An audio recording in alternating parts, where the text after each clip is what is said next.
It's Dr. Tennant's Verbal Highs. Let's start the show with Lewis Tennant. Here we go. Guests and interviews that you're looking for with creators, innovators, and so much more.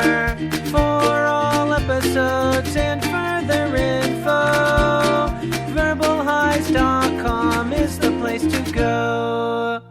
Welcome to Dr. Tennant's Verbal Highs, a podcasted from Tamaki Makaurau, Auckland, New Zealand.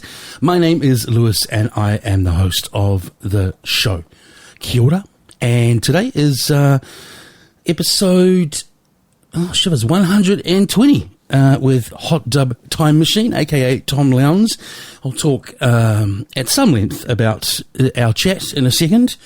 Not at such a length as to issue spoilers, but there's a sort of a wider story. There's a great, lovely, human, wider story as to how Tom ended up recording an episode with me.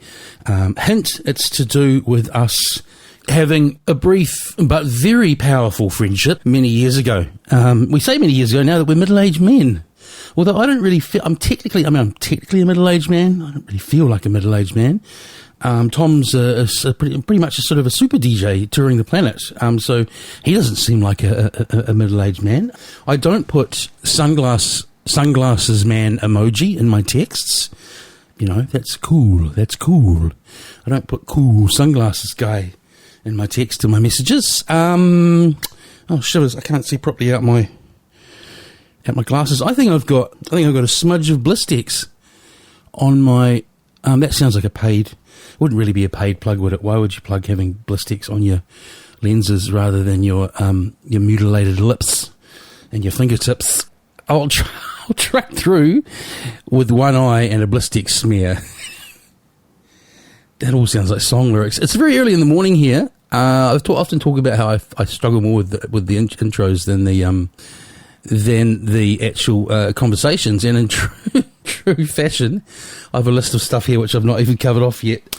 Yeah, so it's morning here. Someone keeps chucking. So I live in an apartment. I'm on level 3, and there's 15 levels. Just levels, bro. Levels. It's levels, bro. Levels. And someone keeps chucking chicken bones off their balcony. I've got to catch them in the act, but it's not a great thing to wake up to, I've got to say. There's been worse items. Someone over summer has heard this huge kadunk on the balcony, and it was apple. No, it wasn't an apple juice because that's too close to what I'm about to describe. It was let's say, for the sake of the story, this is close enough. It was an empty plastic bottle of what was raspberry flavoured juice. It had very suspiciously non-raspberry looking liquid in it that was very dark yellow and had a white fizz of the top of it. So sorry if you're squeamish, but yeah, so gingerly put that in the bin. But that was a once off. The chicken bones are a repeat. I caught someone red-handed. I didn't actually see their red hands, but I saw French fries, or chips as they're known here. I saw chips flying onto my balcony just a week or two ago, and then I went outside and I looked up and I saw one fly out a door. So I know who the chip guys are. So unless they, I did, yeah, and I yelled up. We had a little interaction where they denied that. So unless they're like particularly willful, I don't think they're the chicken bone folk. So got to find the chicken bone folk. Anyway, to Tom. 20 years ago, probably 21, let's say 2021, end of 2000, Tom had been bartending, smashing it, while the Sydney Olympics were on in Sydney. I think there's someone's pumping something into the air vents here. And I had been at a thing called the Red Bull DJ Academy in Dublin, where it was that year in 2000. And we both ended up in London. And we both ended up doing the classic low-income Antipodean work, which is the old free accommodation above a pub, get paid about £2 or £3 an hour, which is what it was at the time. And we had a really, really great, really brief friendship. And it was a real relief when Tom came on for this chat via Zoom, which seems to be the way things are done these days. And he recalled with similar level of fondness and energy our time together. But what was really interesting, and I think what makes this a great podcast episode in the spirit of great conversational podcast episodes, is we do talk about all the places we went, going to see Carl Cox at the end, going to see Danny Tenaglia at Fabric, general shenanigans and fun and good times. But we kind of also unpack that as older gentlemen and talk about things like mental health and where we were at the time and what we didn't know at the time and what we do know now. And it all combines, as I say, to be, I think, a really lovely podcast here. Then we get to, because these pieces are always, these episodes of my show are always essentially about someone doing something interesting and or of note. We talk about how many years later Tom reinvented himself as Hot Dub Time Machine, had owned DJ gear and stuff, but had actually, since I'd seen him in 2000, forged a very successful career in post-production, editing and mixing for television, for big shows like Underbelly. Suddenly, at the age of 33, he had an idea to... Well, not suddenly, he'd been dabbling with stuff in ages anyway, I'm getting to the weeds here. He decided to take an idea he'd had which combined video and DJing and also chronological music from, let's say, the 50s onwards into a DJ VJ show, and he premiered that at the Fringe Festival, and it was pretty much successful from the get-go. And then 2 years later, at the age of 35, he was, and still is, one of Australia's biggest touring acts. We're talking tens of thousands of people at a big Hot Dub Time Machine show, and even the smaller ones get, you know, very large numbers compared to what a lot of DJs could hope for. So there you go. I think that's quite a nice summation. But yeah, enjoy the chat. I, as well as this podcast, in November last year, I had a shower idea to create a place every year where New Zealand podcasters could come together. That's called the New Zealand Podcasting Summit. Really struggled the name of my own event because I was thinking about the web page at the same time as well. So you can go and look at nzpodsummit.com. Perhaps if you're not a podcaster, which the majority of you will fall into that category, and you know someone locally who podcasts, you know, you're in New Zealand or you know a New Zealand who podcasts, if you could pass it on to them, that would be great. We have lots of fun and interesting stuff designed to educate and get people, knowing each other in New Zealand. And podcasting, which can quite often be a lonely thing where you sit in your spare room at 7:42 in the morning and pretend to talk to people in the room when they're not there, which is what I'm doing now. Like the show, Verbal Highs podcast on Facebook, Verbal Highs on Twitter. I have my own bit of real estate on the internet, verbalhighs.com. Thank you very much, Tom, a.k.a. Mr. Time Machine. Kia ora. Verbal High straight down from up above. It's that moment where you wonder if someone's going to hear you. I hear you. Hey! Oh, start video. Oh, my goodness. How are you? Hello, mate. Hey, bro. I last saw you in a pub in Pimlico, which is near Victoria, in January 2001, when you popped into the pub I was working in, and I said, right, mate, I'm done. I'm going back to the Southern Hemisphere. Right on. Yeah, 4.5 months in. But that was a great 4.5 months, man. I've been thinking about it. You and I spent a lot of time. Well, I'd forgotten about that. I do remember coming into your pub. I remember our last experience. I don't know why, but it probably wasn't the last one, but we went to the End nightclub. Was it Carl Cox?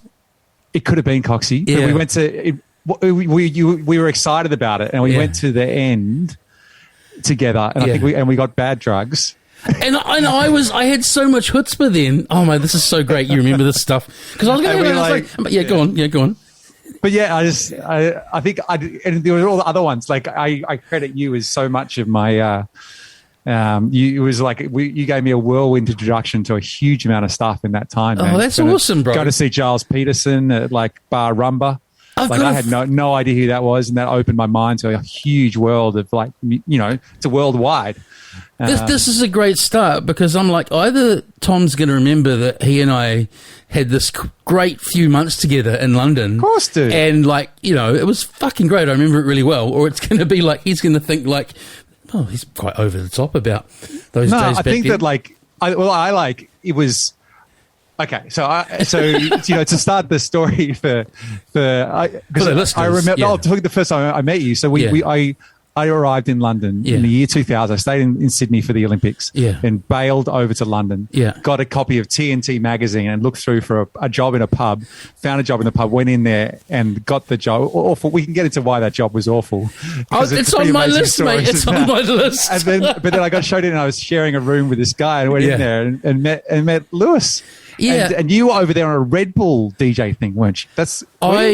So I oh mate, so I had been obviously living in New Zealand, and then the Red Bull Academy wasn't really known then, but someone onto it from New Zealand had done it before basically anyone else outside of Europe had done it, and so she came back and did a really good promotion of it in New Zealand. So we all applied for this thing, you know, and as you know, the world was way less connected then. So everything just seemed like so much further away and much bigger deal. And so, suddenly I'm like off for this 2-week Red Bull Academy that at the time pretty much no one had heard of in Dublin. Did 6 weeks there in Dublin and then decided to go to London. And you and I think that was my first job. So we can carbon date this before we get to like the 2 worst bosses in the world.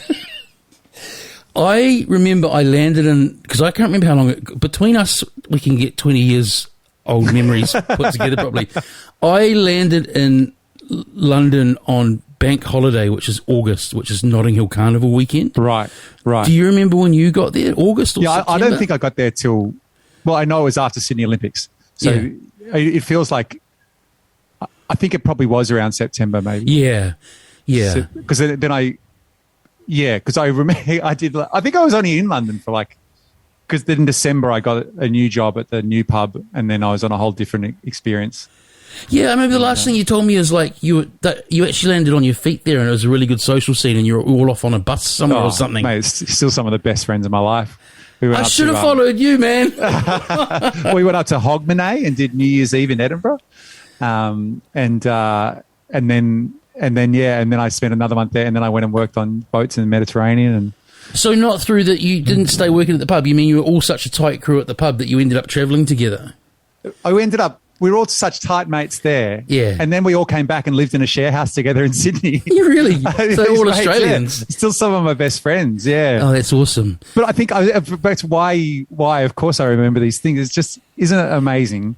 These experiences you have as a young adult when you're, I think even more so than when you're a teenager, like to shape your adult life. Yeah, you're so raw, and you're out there, you're having these experiences. You made me realize, I was like, shit, how come? Because obviously it's like me and you kind of going like, oh, wow, it's great to see you after 20 years. How do we both remember this so much? But yeah, you're right. Like, it was my first international travel, and we were living in London. Now, let's get to this. Where we were living, and the reason that pub, the White Horse. The White Horse. One of Rupert Street, Soho. Rupert Street. Probably one of 2,000 White Horses in London. The reason that job was a blessing and a curse was we were living bang smack in the middle of central London. Soho, baby, where I wanted to be. And do you remember when you walked up to the T? So our bar was on the road you speak of. Then you'd go up to the T junction, and I think it was Berwick Street, which is the famous red light district. So basically, to get back to our digs, which was upstairs from another one of the pubs, you had to walk past the proper red light district back when it was what it was. Oh, yes. Go on. So to our bosses, what do you remember of our bosses? Okay, I remember the job interview, getting there. And I was a fairly cocky bartender. I'd been working in nightclubs in Sydney, and 20-year-old me making like shakers of Illusions and Cosmos. The last bar in the world. I thought I was a pretty good bartender and stuff. And we get to this bar, and you walk in there, and it was just the immediate feeling was just oppressive. It was just the seediest, rankest bar. And this guy, and one of the first things that she said to me, we were going upstairs to the office, and the lady interviewed me. Yeah. I didn't meet the guy for a while. So everyone, just some context, everyone, they were a husband and wife. I don't know that I'd put them... What were their names? Do you remember? No, I couldn't get you that far. I reckon they were in their 50s or 60s. So you go upstairs for the interview. Yeah. I got and she did an incredible Cockney accent. It was all like it didn't matter what she said. I was like, I wanted a job in Soho, and the accommodation was in Soho. Pay was like £3 an hour. There's a whole bunch of stuff. Can you work the bar? And then the thing that really stands out for me, she said, and by the way, we don't serve black people. She said that. Did she say that? Yeah. And she was like, oh no, and that might seem a little bit offensive to you, but around here they're all drug dealers. And I'm like, I'm not in Sydney anymore. This is a new experience. And, at that point, I was like, do I walk out? Like even 20-year-old me was like, this is not okay. But I was like, do I walk out? But of course I didn't. It was a free accommodation in Soho. That's right. I probably should have known at that moment, Lewis, that we were in for the experience. Totally. And I think the £3 an hour thing, and part of the reason I initially didn't want to fall into, you'd hear through the grapevine before I went over, don't end up working at a pub like other Kiwis and Aussies, because it's like, I think the most you could earn doing that at the time was like £4 an hour, right? Yeah. Well, you got free accommodation. You got free accommodation. And I was trying to remember today whether or not they fed us. I don't remember you and I eating anywhere, but I'm sure they must have fed us. You could have a meal at the pub. We used to have our meals at the pub. You remember that? You'd sit at the counter. Did they charge us or? No, you had like a free... The worst food in the world. Anyway, let's break down. What do you remember? I remember that the husband was just a dark horse, but then he'd do this extra dark thing where he'd get into the vodka and he'd drink nearly a bottle, and then he'd pull his shirt up, and he had he was sort of sad about what was under his shirt, and what it looked like was a cancerous growth from drinking all the vodka. He had this lump on his stomach. Were you not there when he did that? Oh, I remember. Like, how could I make up that memory? No, but my strongest memory is him he would seem quite all right, as you say, and then he would just drink, and then he would abuse us. He would sit there. God. Do you remember he yelled at us? He was like, I think it might have been the kind of day that we quit. I think both of us quit because of it. But he was like, you guys are just... Well, he gave us this whole rant about how we were worthless and all this stuff. Oh, my God. Really to do was to join the army. And then oh, my God. You know how people say... You just stood up to him. Did I stand up to him? But then, you know what, you just reminded me what happened. But also, by the way, I got to say, quote unquote, it was a different time. Like, you and I probably would have been more equipped as young people to, I think two nicer, nerdier, smarter, hardworking guys he couldn't hope to find. Like, we were fine. We were doing our best. But you just reminded me what happened is I stood up to him, and then I went to do the big exit, and there was a roller door, and I hit my head on it. And then I remember, because they were just terrible people. Oh, we had to go back. We had to go back and get our last pay, and she just laughed at me for about 5 minutes about hitting my head on the way out the night before or whenever it was. She wasn't as evil as he was, but she used to sit on that. They had a camera upstairs that would watch this awful bar, and the worst. That's right. They were never actually present. They were just watching through the eye of God, and until he came down to drink. And yeah. But at 3 p.m. on a Wednesday afternoon in Soho, it turns out there wasn't that many customers, and so you'd stand around. If you stood still for more than 30 seconds, the phone would ring, and it'd be like, "Get back to fucking work." God, dude, this is insane. But the main thing, I have another thing. I just used to steal the entire time. Oh my God, I've got that written down. I've got this real comical moment. Like, I didn't know that you were stealing all the time. Like, I don't know what you'd steal there, but I remember coming down to the keg room, and you were just sitting on one of the kegs, and you were just necking pork scratchings. And the reason I find it so funny is, like, I can't remember exactly what you said, but you basically just said you weren't doing it because you were hungry or anything. It was just because you hated them so much that you We're now undercutting my bit where I was saying that we were two of the nicest young guys. But we were pushed to the edge. I had a sense of my own worth, and I knew that this was awful, and we were being treated absolutely fucking awful. And these people were awful. And also, this pub, the economics of it, I remember you explained to me, he would drink so much of the alcohol, the only way they could square the accounts was that they would go around to the drip trays, they would pour the empty cups, half-empty drunk beers would go into the bucket and then given to the incredibly dodgy guy who would go down and pour them back into the barrels. No, they'd figured out somehow how to unseal a keg. Well, English kegs aren't under pressure, particularly the ale ones. So everyone listening, let this sink in. If you went and had a still warm ale at the White Horse pub in London, oh my God, our bosses or managers or publicans, it was a Samuel Smith brewery, so they must have had I don't know. It was a chain, they had to put it in the book for it and stuff. Yeah, they would pour that back in to the keg. So really, you could be drinking something that had been through the system 2 or 3 times. Oh my God, we would only drink the bottled beer there. Now, do you also remember? And this is really quite disturbing. And I don't know what I don't know what the right term to use is, but they had an offsider who was, I don't want to use the word simple because that's not a great word these days. 100%. But it almost felt like he was a sort of a slave. But I remember he was really like, what do you call it? Stockholm syndrome. He'd always talk about how great they were and everything. Do you remember that? Yes. Well, he was the guy who would pour the beer back in the kegs for them and stuff. In my mind, he's kind of like a Frankenstein type, kind of like a weird. He was a tall, kind of skinny, stooped guy with a hunchback. Yeah, and he was like their slave. Oh my God! And I only remember one other staff member, and he was actually quite a pleasant guy. You might remember this, but he was just the most jaded old East London guy who'd come in. And obviously, it was the only work he could get.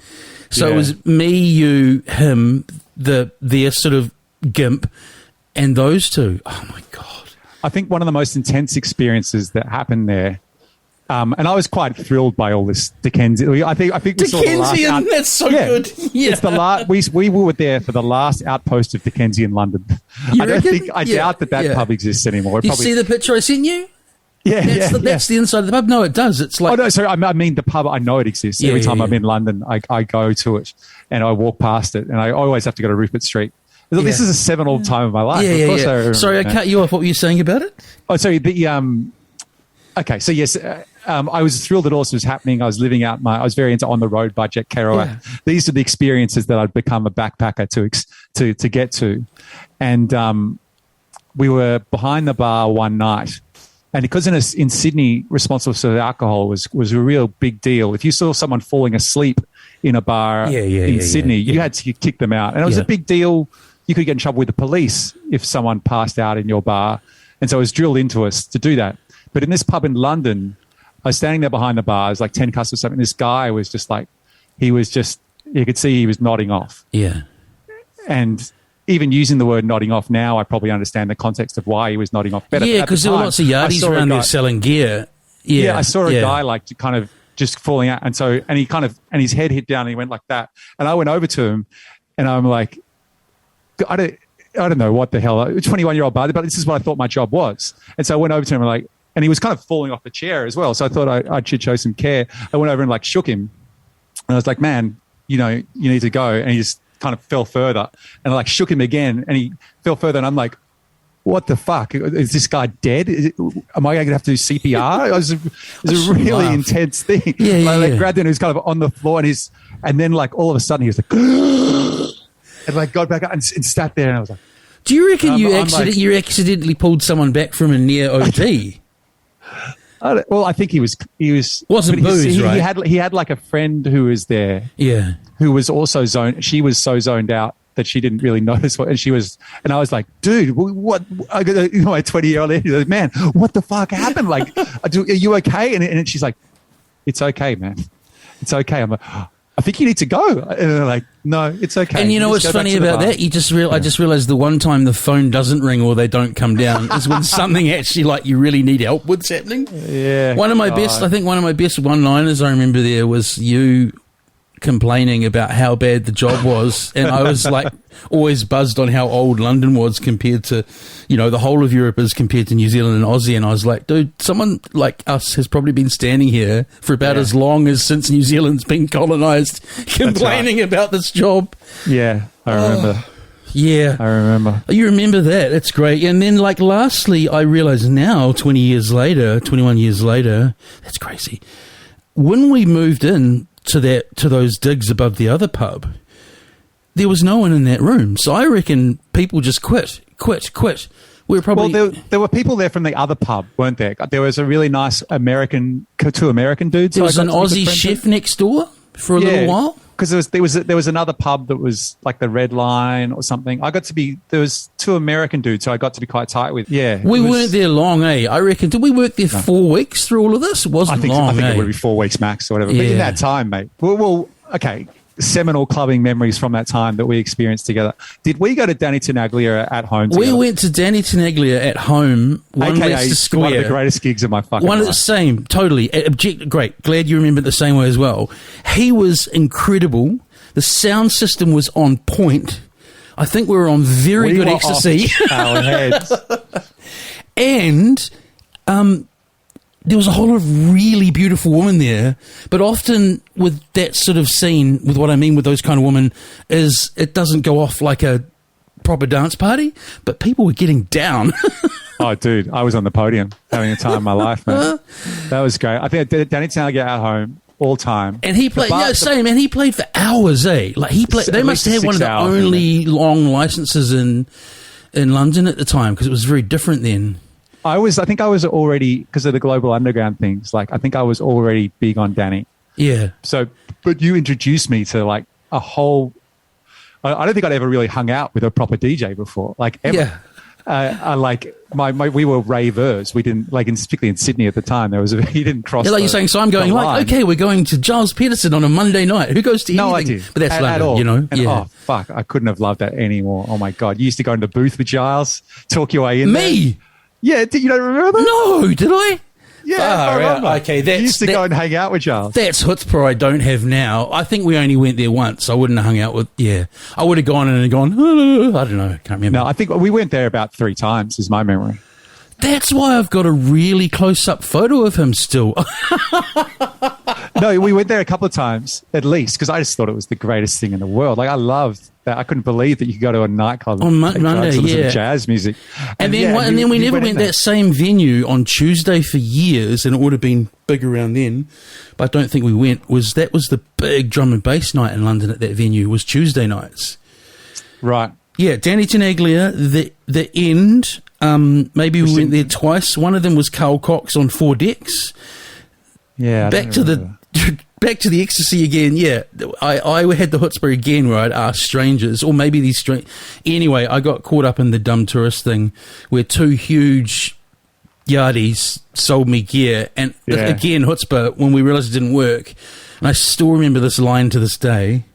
I went back to them and said, "Hey, those didn't work." And he looked down at me, and I felt like Danny DeVito kind of height. He goes, "Yeah, bro, what are you going to do about it?" And I just walked off. I remember that so well because it was like, it was weird that someone would sell bad drugs and then still be in the middle of the dance floor. Just like, Not when they're 6'4" and there's 2 of them, you know. oh, dude. Yeah. It was time. And then And so you went home pretty soon after that. You didn't hang out. That's interesting. no, I ended up at. Again, like my problem was that I had come from something that I thought was quite big and might get me somewhere. This is all, hindsight. Yeah. And I should have just humbled myself and stuck at something and then built something from there. So I faffed around again. I must have realised I needed work again pretty darn quickly. So I ended up in another pub with another wacky English name. It was called the Elusive Camel, and it was somewhere down near I know the Elusive Camel. Of down course, I near have mates Elephant who and work there. Castle. There's a few of them down by Elephant and Castle near the Waterloo I station. think so. Some of my mates worked there later on, I think. You go over from the London Eye on the other side of the water, and Yeah. oh, what a small Yeah. world! And then ended up at that Well, place. but it's the Australian Kiwi mafia. It was the whole thing. Yeah, It was yeah, like yeah. this rotating cycle of. And then so let's just get these names in, from the White Horse to the Elusive Camel. Elusive Camel. I then went to Pimlico near Victoria to the Slug and Lettuce. Slug and Lettuce. Lived upstairs there. We'll get Yeah. through all of this in a sec. It's a whole podcast on our 4 months of travel. I think it's cool. I'd listen to this. No, totally, yeah, because people love it. It's familiar experiences, right? And I get there, and the boss is really lovely, like the polar opposite of what we experienced. But he goes home every day, and I've got this New Zealander chef in the room next door to me, and every time he gets drunk, he turns into a fucking monster. And then he does stuff like go into the kitchen and cook stuff in the middle of the night, and then force me in to like sit there and eat with him and stuff. He's not actually a qualified chef. He's never even really cooked before. He's blagged his way into a job. And then so the end of my London story was I had a big New Year's Eve, and it's sounding like we'd actually probably been burning the candle at both ends for about 4 months from what we just said. Yeah. And I had a friend in Melbourne who, a whole lot of Wellingtonians were moving to Melbourne, and he was like, I'm having a great time over here. It's really sunny, blah, blah, blah, blah, blah. And I had the return ticket from Red Bull. So I did the old, I'm going to go have a summer in Melbourne, work, earn some money and go back to London. And my friend said to me on the phone from New Zealand when I was in Pimlico on the phone box, you won't go back, man. So really decide whether or not you're going to do that or not. And he was right. So That's right. I've forgotten you went to Melbourne, but you were in Melbourne for ages. 6 years, yeah. 6 years, a couple of partners later, moved back. How long did you do? Did you have a 2-year thing in London, did you? No, it was like 12 months. Oh, barely. wow. No, I was in London till, my plan was always... Excuse me, sorry, I always say London. Did you have a 2-year British UK visa? No. I had a working holiday visa, yeah. But my plan was always, because I'm a sailor boy. I'm a big boat guy. Yeah. I was big into... I kind of grew up in Auckland as well. I used to sail in New Zealand. And so my plan was always to go, my dream was to be a deckhand on a yacht in the Mediterranean. And you've kind of got the look for it too. And so that was always my plan. I was going to work in London until like the season started, go down to France, to Antibes, and to live my dream. And I did it. So I got a job down there and I worked on a boat for about 5 months, and it was the best and worst time of my life. And then I've heard that's that thing where it's like it's romantically portrayed, but it's actually could be really hard work, and again quite bad bosses and stuff if you strike the wrong one. All those things. And I was in a tiny town, and also I was dealing with stuff. And now that you were talking about it, I'd been burning the candle at both ends since for about 10 months then, and I reached about September and I had a full-on nervous breakdown, man. Yeah, it was, I don't really appreciate you being honest about that, because that's kind of why I left. Not because I wasn't because I was partied out by any means. I just had, this is again all hindsight, I had a lot going on in my life leading up to actually, I think that's why I really pointedly told you about how the Red Bull thing suddenly happened. I think this is confessional time for us 20 years older, men of the world. I just had a lot going on before I went to start on the OE, so that was kind of baggage that made me just go, I'm going back. After a big years. So what happened after your 10 months? Did you go back to Australia? Did you?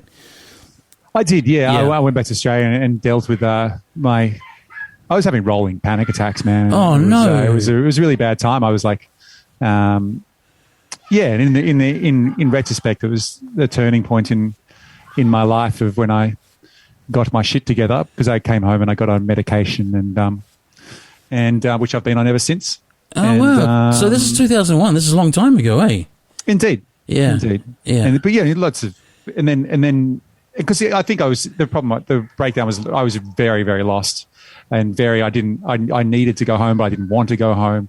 I felt like I was searching for something. I couldn't find it.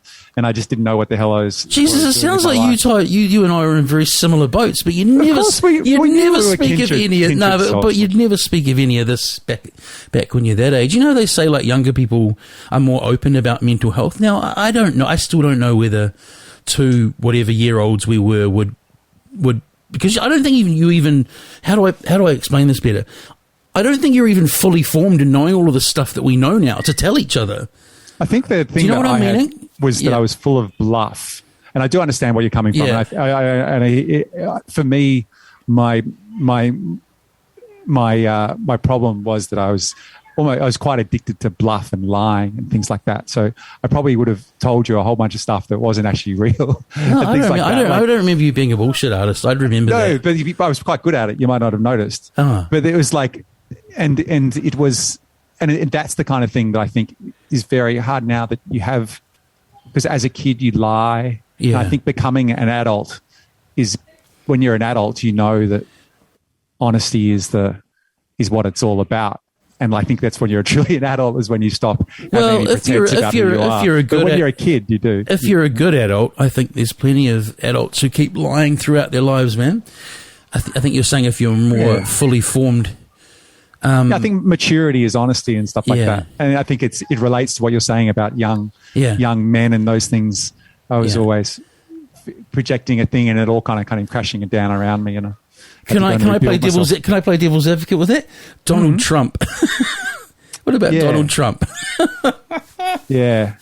But I hear you. Sorry, that's minimising your point. I do hear what you're saying. And I don't remember you telling fanciful stories because, I've known plenty of people who do.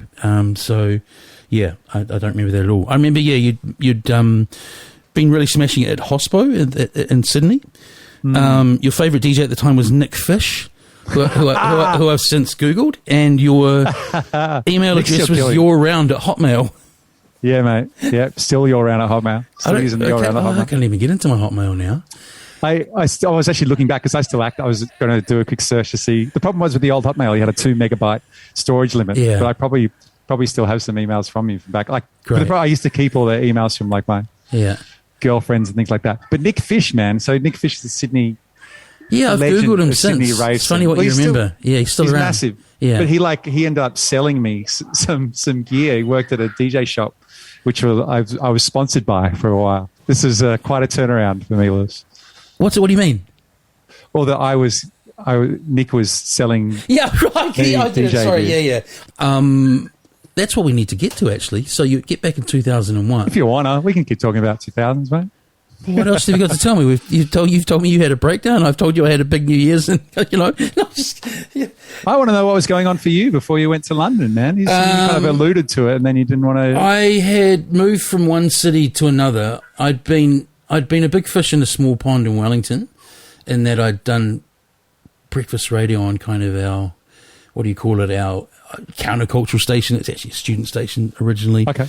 Then I moved to Auckland, which is kind of the big smoke comparatively, and things just totally didn't work out for me. Right. And then I got into some bad habits while up there, which I won't reveal, but that weren't great for me. And probably most of the things people would be guessing it wouldn't be any of them. Talk about baiting listeners.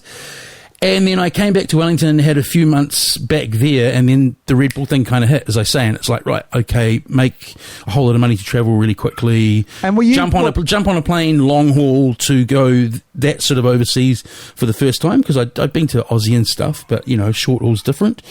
And then also as we were talking about, do it all, 7 or 8 years before the internet as we know it now existed. And were you a rave DJ? Were you? Like, how did you get that Red Bull thing? What kind of music were you playing? I used to play all sorts. Like, in fact, that was probably one of the I kind of came up in an era, at least in Wellington, where you'd go to parties and there wouldn't be a lot of specialising. So I was always from the school of like, you might play a bit of hip hop, you might play a bit of house, you might play a bit of jungle, you might play a bit of old funk and stuff. But in terms of the Red Bull thing, really all they wanted at the time, wherever you were in the globe and whatever level you were, like they weren't looking for people with huge amount of, even though I'd been billed on a lot of shows back then, they weren't necessarily looking for big name DJs, quote unquote. You just had to fill out a questionnaire that they sent you and then send them a short mix from memory. And I remember that they told us when we got over there that they were looking at New Zealand on the map and going, how come there's 6 people from here, only 1 from Aussie, and 5 from Europe? And part of it was how well Chelsea, who had promoted here, had done in that role. But also it was they just couldn't turn down the calibre of the submissions they got from here, which I think is really nice. Yeah, man. But I remember you saying to us in the little apartment, because you used to go out record shopping, and I was like, that's the coolest fucking thing I've ever seen. You'd come home with like these bags of vinyl, and I was just like, I was so jealous. I just wanted to get into that world. That is the dumbest thing in hindsight, to travel around with a huge metal case of records. But we do it, man. This is the life. Yeah. And you said something like the Red Bull guy said that it's not for you. Your beat mixing and stuff was good enough. It wasn't about that anymore. It was just about finding the tunes to play, and that's what you were doing. And I was like, that's the coolest fucking sentence I've ever. I think I might have said something to you like, well, that's all great, but I think in order to advance your sound, you need to actually be putting these songs together somewhere. And I had to cut out a point too in retrospect. I don't remember that at all, but I did realise in hindsight that I was buying American import records while in London, which is just completely ridiculous. So I don't DJ so much now. I've got gear over there and stuff, but where I've ended up now, eh? Yeah, you're academic. Yeah, I never thought that was talked about the things you don't plan happening. Of course, I never ever. I actually didn't. I didn't have a great time in the institution of university when I went there in the 90s. I had a great time otherwise at university. So I had no plans to go back there, and I just went back to do a postgrad year in 2010, and then just kept going, and scholarships, and finally got work. So you can call me Dr. Ted now, mate. Yeah, that's awesome, dude. Well, so we need to get to Hot Dub Time Machine, but first, like, I'm guessing you brought decks and stuff before that, because that didn't start till 2011, right? What scratched the itch to... Well, like, I had a whole other career. When I got back I'd wanted to do radio too. We were no wonder we like clicked, man. Yeah. We had so much in common, didn't we? Yeah. Like that 4-week period was... It feels like longer. Amazing. Anyway, I think we might have kept... I think it was really short. Mate, I think what might have... We kept in touch a little bit after we'd left. No, yeah, well, that's it. I think basically what happened is, I think we got the fuck out of Dodge, but then we were still probably meeting up and going out while we were going to clubbing and stuff. Yeah, yeah, definitely. Yeah. All right. We might have only even been 2 weeks. We're at that awful pub. Yeah. We aren't going to keep going on there. I forgot to tell you the last story. You wouldn't know this. Please. I couldn't find anywhere to stay, and so I phoned her back up after, like you said, I'd stuck up and basically told them they were terrible people. And I said, look, can I stay back in that accommodation for one more night? And she'd actually called me to work a shift before that, and I'd said, no, I'm not doing it. So she, what's she going to do? She goes, no, you didn't work the shift, you're not staying there. So about 10 at night, I'd taken everything out. I got everything back, and somehow I got back in there, and I snuck up the stairs and stayed in that room for one more night. Can you imagine if I'd got caught? Yeah, so we get off there. So you came on back to Sydney, and then what was your next career after bartending? I wanted to do radio, but very, very badly. I wanted to work for Triple J. That was always my life goal. But then I discovered I would come up against this anxiety wall, and that was kind of what I was dealing with, that I couldn't. I even got offered a kind of a job at Triple J and ended up just not following it up, just because I couldn't make the call to do it or whatever. And it ended up. But what I was really good at was cutting together bits of audio to make audio stings and stuff, and on like DAW, on kind of on a bit of Pro Tools, things like that, and then so of course I did a course in audio post production, and I discovered that you could make an entire living out of that by making sound design for TV shows and films. That's what I teach now. There you go. And I was like, that's what I want to do. Yeah. And I spoke to the lecturer, and he was like, there's no way you're getting a job. And I hustled my way into that industry. And wait, back up. You 10 years, but wait, you've just brushed over something really significant. How does someone who's had no broadcasting background get offered a role at Triple J? That's a major station. Well, no, I did. So I worked, it was all I wanted to do and all I thought I was going to. I thought it was my destiny. So I did community radio from when I left school. I had a show on 2NSB, The Fresh Sound of the North Shore, which is dreadful. And I only had like 50 CDs. So I played the same fucking songs every Monday night and would just smoke pot and go, why, this isn't my dream. But I did community radio for 3 years. I also did and I would do all the kinds of stuff. I did the breakfast things and stuff like that. And at uni, I was doing journalism, radio journalism. So I do stuff for 2SER, which is a slightly bigger community station. And I would do stories for them. Some of them were like reasonably credible.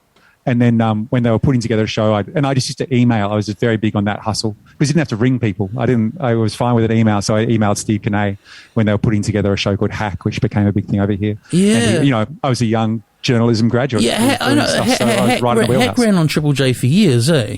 I think it's still going. Still going, yeah. Do you find these days that like a phone call is almost like an intrusion? Like you got to be really careful who you actually place a phone call with rather than an email or a message. Or I PM people now and say, or text them and say, hey, are you up for a call? I would never.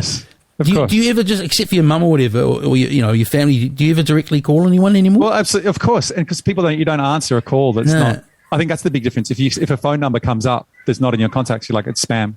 It's someone. No, even if it's a name, people are like, what? The people have this tone in their voice, like, why the fuck are you calling me out of the blue, man? Yeah. Okay, so here's one for you then, Lewis. Yeah. How do you feel about people who record voice messages? So you're in a text chat with somebody or a group, and they reply with a little, you're typing, hey man, how's it going? And they record it and go, oh yeah, I'm here, I'm at the hotel, I'm having a great time. Okay. I think it's a power play. That's my take on it. Okay, well, I would like if it took off, because I feel like, especially in lockdown, I was like this, both through work and socially. This is how I was for months and months and months.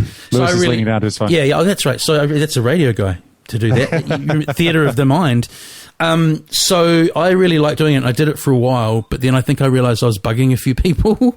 Yeah. And I also I tried to make it more fun, so I'd staying over and say you have to pretend like it's a walkie-talkie. So I'd go blah blah blah blah blah over, and then people would do it for about 3 messages and then blank me for the rest of the night. Yeah. Power Play. That's interesting, and I've noticed a lot of Chinese people doing it, and apparently the big app is it WeChat. Mm-hmm. That it's all about whether things take off socially or culturally or whatever. So it's really a lot of young Chinese people do that rather than typing. Yeah. So is it a Power Play? I'm not sure, but I know that a lot of people don't like it, so I've given it on up. Totally. Back to your career, Tom. I was like, post-production was my whole career. I started off as so I got an intern. No, it wasn't an internship, a studio that through who I just got in to meet. The guy called Trax Post-Production in Sydney, who run by a wonderful man called Steve Smith, who's kept it going. But he put me on. He didn't believe in internships, but he liked me, and he gave me a minimum wage, full-time job, and a Fairlight MFX and a little studio to sit in. Yeah, and must have been the very tail end of Fairlight. Well, we kept them going for a couple of years. I was absolutely gun on the old Fairlight. Yeah, and we did. And I started on McLeod's Daughters, the TV show, and I did sound effects on that. And I did Foley recording and dialogue editing, ADR editing, and then I ended up mixing it. And then I was a mixer, and I mixed TV shows. I was always determined to make it to Hollywood, to become I thought that was my destiny then. I've always been ambitious, Lewis. This makes sense how videos so naturally ended up in the Hot Dub show, because you were working with it alongside audio for years. Yes. I love hearing these background stories. It all makes sense. Totally. I learned a huge amount in that environment. There's so many... and the thing I loved about working in TV is you have a job, you start an episode. If you're doing Underbelly, you get the episode on the Monday and you finish it on Friday, and that's it. You put in the tape and you're done. And what you do in that week is sweat and bleed and make the best fucking art that you can within that commercial operation. Yeah. And then you ship it out and it's done, and then you walk out and you're like, it doesn't matter. The next week something else comes along. I relate what you're saying in terms of, with my role, academia is so squishy in that regard that what I've had to learn is to put kind of like, is barriers the right word? Like, what's the word I'm thinking of? Like, no, I won't answer an email at 10 at night if a student needs to know something. So important, yeah. Boundaries. Thank you. Yeah. And I mean, that's what the appeal is, I think, when you're younger, of like things like hospo, is like you do the job. When you've done the job, it is done. The rest of the time is Tom time or whatever. Definitely. Definitely. So you worked on Underbelly, so it's not like you were working on like small community TV shows. No, I did really good. And I was probably there's not many people who do it. It's incredibly specialized work. There's only 5 people who can mix TV drama shows in Australia. There's only 5 people who do post. Well, it's doing drama. Right. It's the niches within niches. So it's being a mixer of a show was a real thing, and doing drama was being able to churn it out very fast. People would do films, and they might not be able to do TV because it's so much faster. Yeah. But TV people couldn't do films because it's such a big scale or whatever. I get it. That industry was really... So I did that for a decade, really. And towards the end, I was turning into a bit bitter and a bit jaded. Definitely, because I was so fueled by passion that I really wanted to make good work, and I loved it. Yeah. And I used to put my whole heart into it and stuff. And then you just started to not quite care as much. And just the producers sitting behind you, just going, oh, you could turn that up a bit or that down a bit. And it just really started to get to me. And before you know it, you're turning into a cranky, bitter sound guy, which is the worst cliche and something I never wanted to be. And so I just gradually... In those windowless rooms, people gingerly coming in and putting stuff down on the table. Yeah, we'd see these old guys, and it was one of the reasons I had such success, because a lot of the old guys who when I started, who'd started in analog, and they were kind of bitter about moving into digital, and they weren't fast and things. I was young, I was keen, and I just kind of took all their jobs. But then I was gradually slowly turning into that guy. But I bet you had a bit of friction with those guys initially. I think it was... I don't know how much. They were very kind to me. The thing with media these days is, I'm about to ask you if you've heard something, and it's so difficult these days. Like, if I say to my students, what TV are you watching, what blah blah blah are you listening, you'd be lucky if 3 people, listen or watch the same thing. But do you know the podcaster Mark Maron does the show WTF? Of course, yeah, WTF. Okay, great. It's like the biggest podcast in the world. Well, some people don't when they say that. So he had a great TV show on ITF. I've watched it twice. I don't know if I watched the thing twice. It was called Maron. It was loosely based on his life. Does that ring a bell? Yeah, I only watched the TV show. I didn't watch it. Okay, there's a great one where he's catches up with a whole lot of guys who are commercial radio guys, and he's a podcaster, and they're like totally taking the mickey out of him for being a podcaster. And it's kind of like, you get where this is going, what the subtext is, but it's the same sort of mentality as your cranky old sound guys that you were running rings around. They're kind of like... It was bizarre. You look back, I remember there's just some of the old guard. It was really sexist and there's this really masculine, shitty trait in the Australian sound industry. Watch that. Australian film industry. Well, across all industry. I don't know if you've seen. It was on ABC. There's a great doco that came out about the Sony music label recently. Watch that about their toxic boss. I was more meaning how, and I learnt this too. Like, I realised that a lot of older DJs can be really conservative to their detriment. Like those Vinyl Forever guys, or Radio Forever. Like, if you don't embrace change, you get left behind, man. Oh. But that's a whole other thing. The old DJs are. I love it. I'll meet these guys. Yeah. And I'll go like straight away. You're gonna hate what I do, my dude. You're gonna absolutely fucking hate it. And we need to get. I hope you find something in there that you like. We need to get to what you do, but I want to gently get there. So while you are post-producing on such shows as Underbelly, I'm assuming that you started buying DJ gear. Yeah, man. So when I got home from London, pretty much, within 6 months, I'd bought decks. I wanted to be like Lewis Tennant. I saw in the fun. I saw him buying the records. I was just in love with the scene. Yeah. And finally, I had enough money because I had this job, and I bought decks. And I also so for everyone listening, although most of my listeners will probably know, vinyl was selling at a rate of tons back then in terms of dance music, right? So there's lots of music around to buy on vinyl, right? Indeed. Maddie, my little daughter, she can't help herself. Okay. Hello. My friend Lewis. Hey, hello. How old are you? We haven't seen each other for... How old are you, mate? I'm 6 years old. We haven't seen each other for 20 years. What? Okay, so yeah, Maddie, when she sees a microphone around, she has to get involved. It's much. I'm doing a podcast with my friend, girls. Hello. Bye. And that's her older sister, I'm guessing? Indeed, that's my 9-year-old Lizzie. What do you want? No, go to bed. Bye. I could hear them like when we were talking at the beginning. It sounded like we had friends. Sounded like they were playing. Sounded like they were like playing WWE with each other in the other room. Yeah, it sounded like one person was suplexing another person. Well, Friday nights is fun night with friends, and we have some people over. Yeah. I bought decks and started collecting records, and I dreamt always of being a DJ, but couldnn't work out. I actually really got into chill out music. That was my first, because I never wanted to do what other people would do. No, that's great, man. DJ Shadow remains my guy. I've got the introducing poster behind me. Well, that's kind of the thing we were talking about before with playing is like, I probably got more work in bars and stuff than clubs ultimately. Like, that's a great way to get out and That's play. all I wanted was to play in a cocktail bar and play freaking 07 into in that kind of thing. And also I was very into collecting random records and samples. I really wanted to be DJ Shadow, and I got an MPC, but I just wasn't very good at it. I couldn't commit to it. Yeah. And built up the collection. And DJing was just my hobby. And I would just use it to seduce women who came over to my apartment. Would play a rave after party, do things like that. And gradually I kept work. I would get bar gig. The thing in Sydney, you couldn't get a gig if you didn't have house records, and I just never had. I could never commit to one genre. I had funk, I had hip hop, I had. I never really collected house, and so I could play in a bar. And for also, 5 hours I think what had happened a lot of places by then is a lot of the guys who were kind of more pioneering, like a few years before I started, like. They kind of hold on to gigs long term, or they jump to another one. So, do you know what I mean? It's a lot less of a Wild West. People are a lot of people are doing it for a living, and they have done for many years.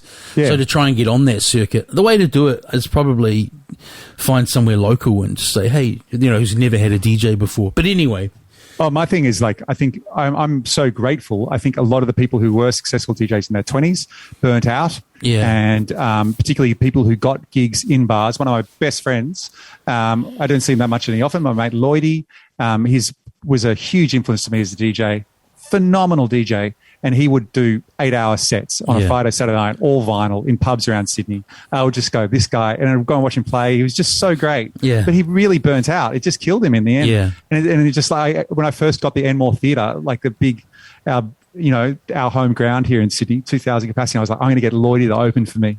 And he was like, I can't. Can't do it. I can't go back to it. And I was like, oh my dude. Well, let's jump really far ahead and then we'll come back in a sec. How do you find touring and stuff these days? Because I know that the odd occasions that I still play out after 9:30 at night, I'm like, but then again, your shows are so huge, you're probably just running on pure adrenaline. So it's not like a home night with the kids, right? It's my it's my job. It's all I do. That's the difference. Like I don't have Monday to Friday I'm not working. No. The job I'm able to devote my entire life to my DJing and to my show. So when I do a show, I'm fucking ready for it. It doesn't matter if I've just flown around. Yeah, London, that's I've had the half difference. an hour's sleep. Yeah. I'm there. It is such a joy, Lewis. Oh, honestly, those shows are incredible, man. Like, I just realized as it was coming out of my mouth, like, if you're playing that level and that size of show, you're not going to feel like going to bed at 9:30 like I talked about, It is, there's a lot, there's more things to deal with that, particularly, I'm drinking non-alcoholic beer. I've stopped drinking. I've been sober for like a year and a half now, and it certainly wasn't that way. I just started now. It's a real thing that you come up against as a performer where, if you do feel tired, you're like, well, I can just get drunk and I will immediately. And my whole thing is every party's the best party ever. Yeah. And so then you've got to be up for it every night. Without the, and by the way, I'm really far less into it, but I reckon this time, I say this time around because I've said before, So how long have you stopped drinking? Oh, just only a couple of weeks, but I've got it this time around. I'm like, and a lot of people around me are doing it, man. I think it becomes easier as you get older. I'll tell you the secret that I've been through some stage. I was in AA for a while, in AA. I went to a bunch of meetings and things like that in like 2018, and I gave up. I stopped drinking then for about like 6 months, and then kind of started again. I don't think after that point, I don't think I ever had a serious problem again. Yeah, it was more that it kept creeping up on me. And now I'm just like, my life is better without it. However, the thing I find is just the quality of non-alcoholic beers now, Lewis. As a man, I enjoy a good beer. and there is like now, in 2022, in the last 12 months, there's been this explosion of really great non-alcoholic beers. Yeah, because the thing it is... makes a big difference. Oh, it does, because the thing is, unless you actually have a sweet tooth, which I kind of don't. Like, if I feel like crap, I kind of crave savoury, you don't want to drink a Coke or a whatever all the time. You want something kind of more grown up tasting. Well, it's a part of our entire cultural landscape. Going to the pub with a friend, you don't want to stand there with the fucking lemon lime bitters. It just it makes you anxious. It feels uncomfortable. If you're there with a beer, for me. It's not the aesthetic thing or the what other people will think thing. As I say, it's just that like if I neck more than a glass of just Coke, I just generally don't feel that great. Yeah. For me, it's very much an awkward social thing. And I find when I'm performing, I'll smash non-alcoholic beer, and it's like a good portion of my brain does not realize that it has no idea it's non-alcoholic. I can put myself in a euphoric state, and I feel like I'm at home. I feel like I'm doing my job and all that stuff. But I'm not. Because the thing to ask, it's like, it's not an uncommon, you hear this all the time when you hear performers speaking frankly about performing, especially these days. Now we talk more about mental health and so on. So it's not an unusual question to ask. Like, with me hearing that, with you giving up booze and doing those huge shows, what do you do to bring it down at the end of the show? So there's the smashing the non-alcoholic beers during the show, fine, that's hydration. But there's that at the end, like Tyson talks about after he used to fight. That must be, if I was to put myself in your shoes, that would be the hard part to figure out. Like, oh man, I'm a bad sleeper anyway. Yeah. And to me, it's acceptance. Like, and that's the only cure to insomnia is acceptance. Yeah. Of going, this is the way it is, and it's fine. And it's also, and I enjoy making this statement a lot, that I've retired from after parties. Yeah. I've done it. I've sat in all the hotel rooms. I've done all the all the things off dinner plates, and I put myself in bad situations. And I don't need that anymore. What my idea of an after party, I just love, particularly when you have young children, man, the joy of being in a clean, empty hotel room. Dude, no, having done a great show. Absolutely, but I can play computer games. No, absolutely, but the physical, unless we've got different physical reactions to things, the coming down physically from that massive shot of adrenaline and whatever else you've had. You know what exactly? Yeah, it's hard. Definitely, it's hard and it's intense, and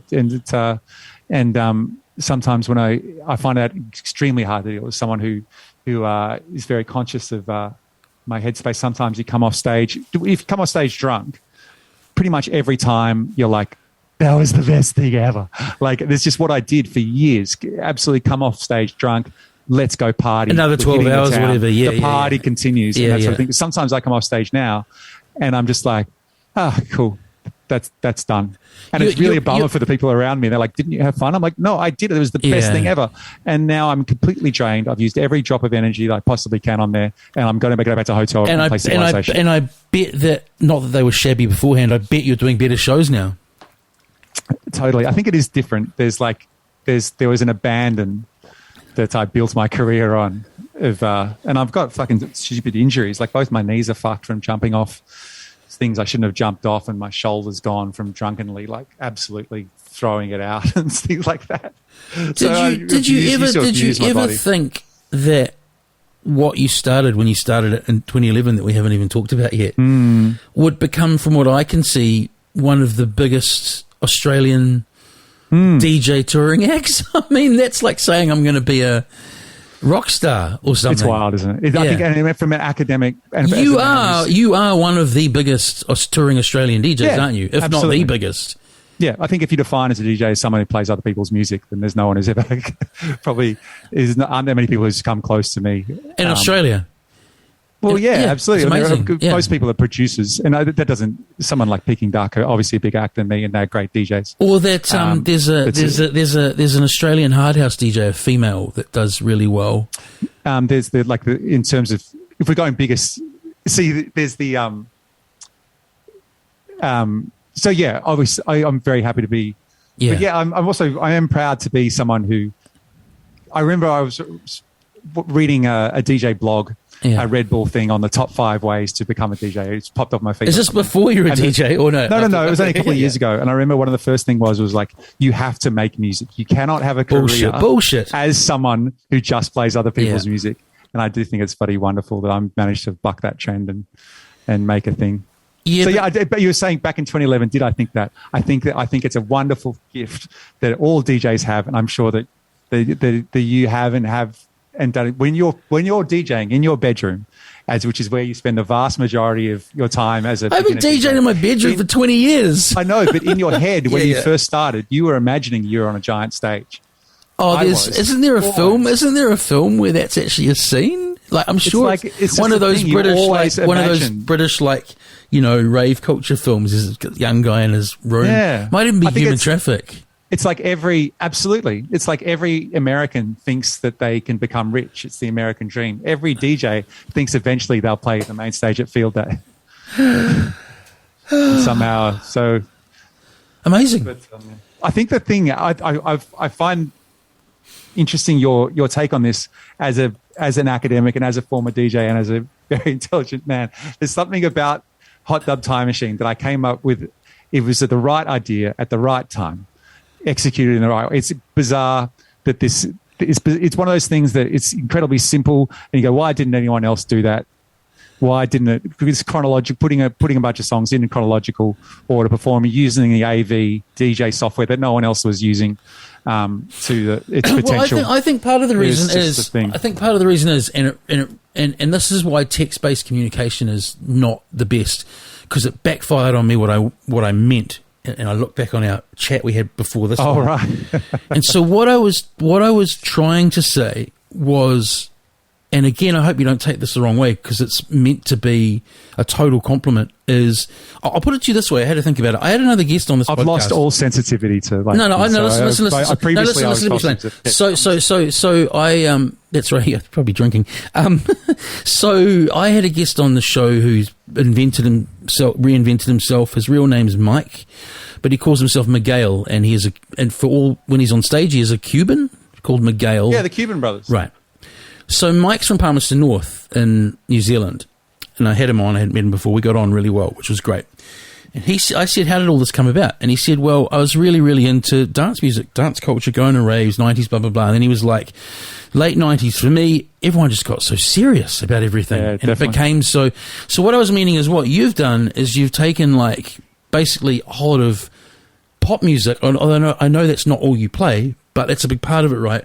And then given it that rave underground dance music aesthetic as a show and combine the best of both worlds. So that's Definitely. When I said it's like a really amazing mobile DJ show. I wasn't calling you a mobile DJ.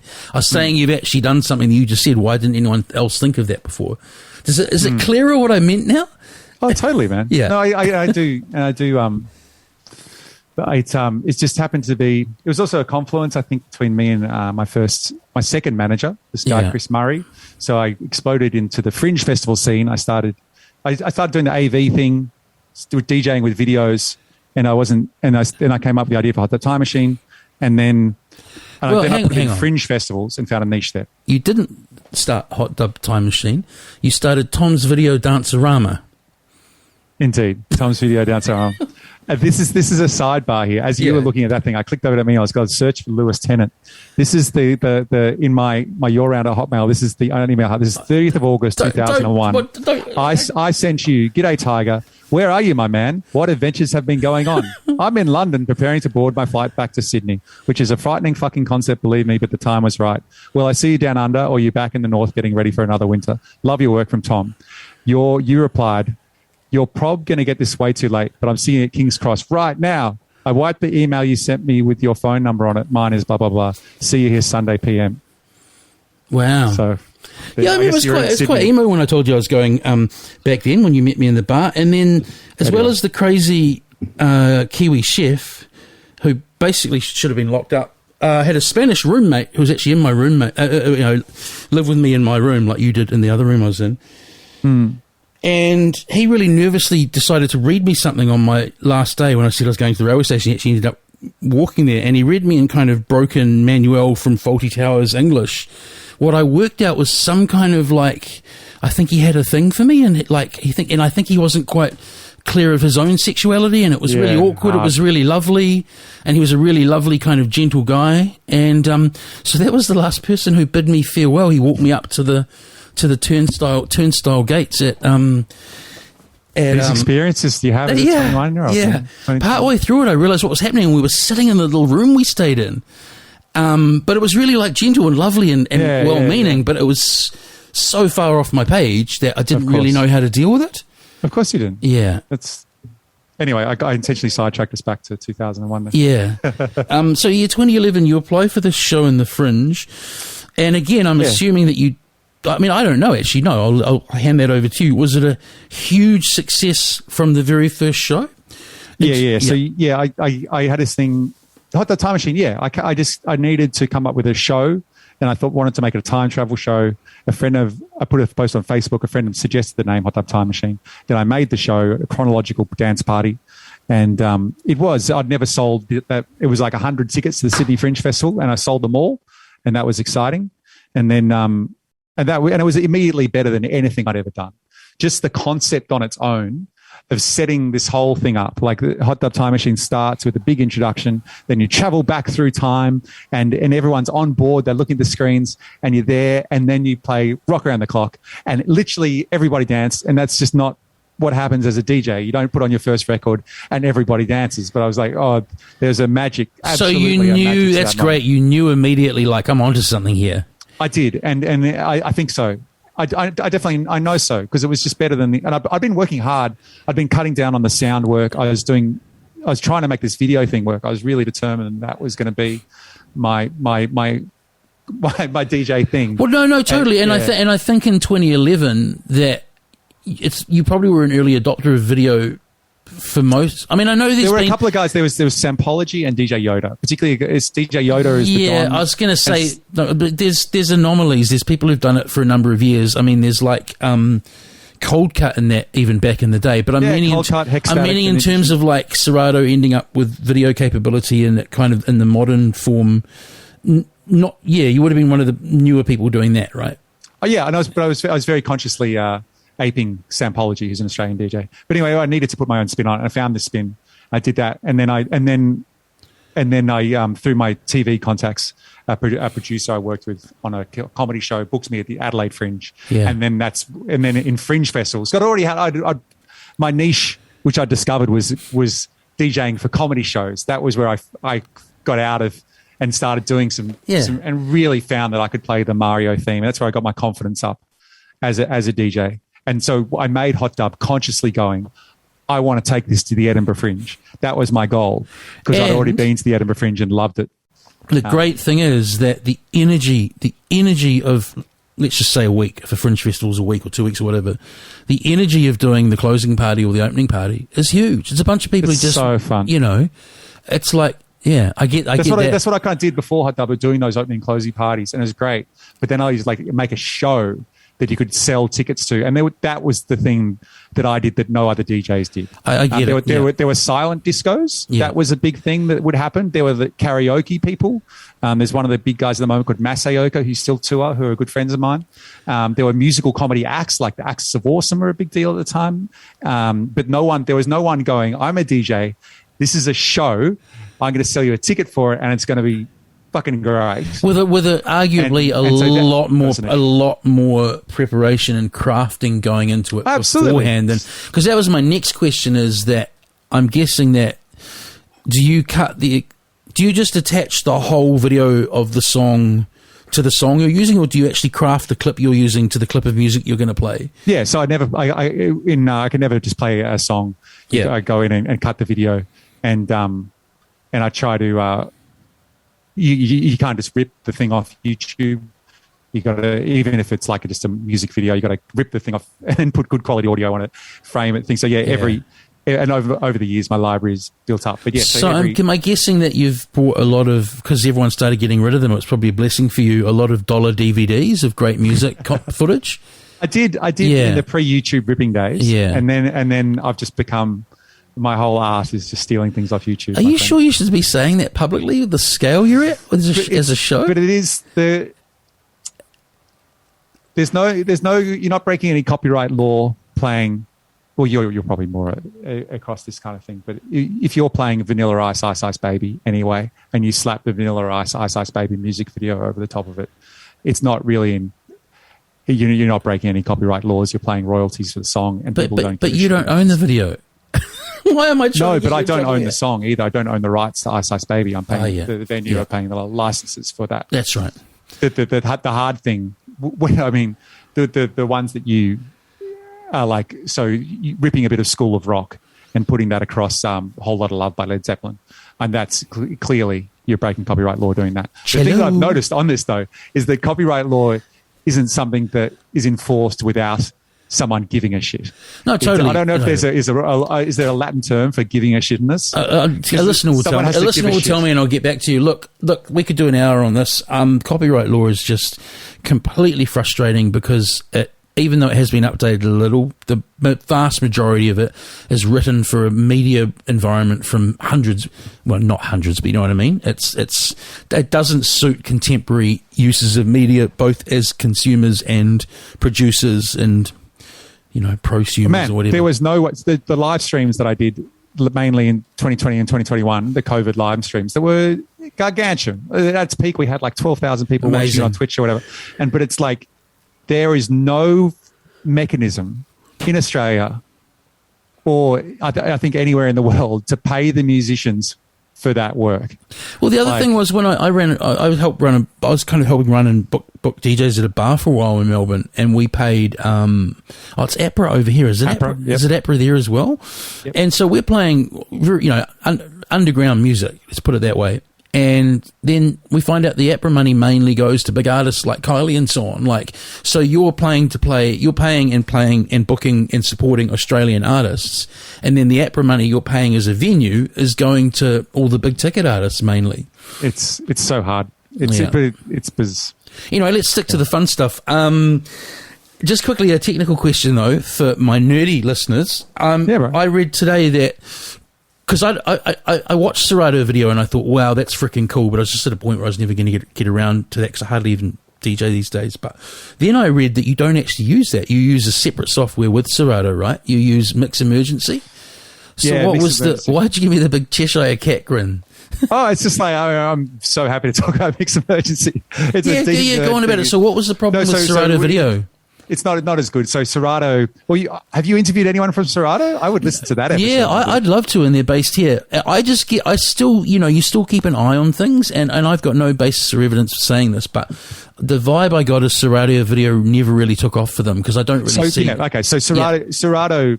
I'm in love with Serato as a company, as a concept. So do I. I think it's amazing. I think New Zealanders should be more proud of this fucking Kiwi company that revolutionised. We've got to stop just focusing on dairy and so on, and we've got to support our small tech companies who do stuff like that. So Serato, my understanding of it, Serato Video was this plugin that they designed, and the guy who designed that plugin left Serato, and he started his own business called Inkland, and he started because he wanted to focus more on that more, and he made this software called Mix Emergency.